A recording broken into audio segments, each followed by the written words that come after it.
Hi everybody, my name is Vaughn Pourchot. I'm the CEO here at VTR Learning, here with another little weekly update.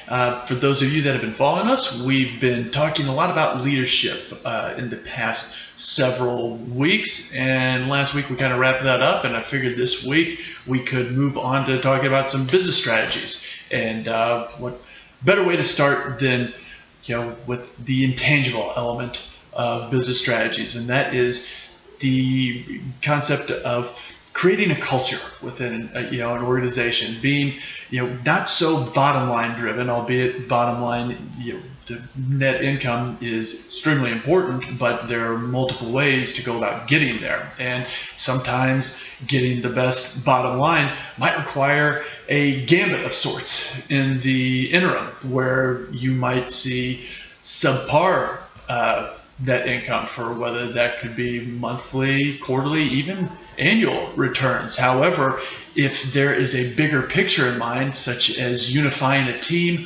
bringing a culture closer together where everybody is thinking similarly or is respecting one another, or you just are really cleaning up things, it could cost you a little bit in the beginning, but in the end you ultimately could stand to see a substantial jump in your net income. A lot of these ideas that I'm referencing come from our History of Management Thought course, and it's just a course that examines how business management has evolved over the centuries, for that matter. And it's very interesting to kind of look back and see kind of how things were once. It was bottom line driven, net income.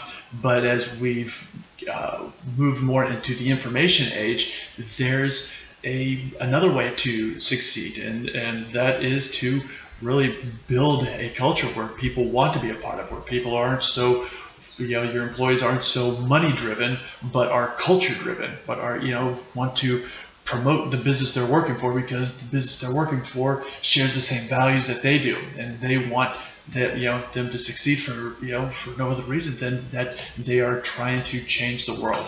And so that's kind of it's a very fascinating course, a deep thinker of a course that we have, but even to think on your own of the evolution of management, and how you see some organizations today, some nearing just astronomical market cap values, but how they manage to maintain that culture. It's very fascinating. And so other than that, that's where I'll leave you at, and we will see you next week. Until then, have a good one. Thanks. Bye.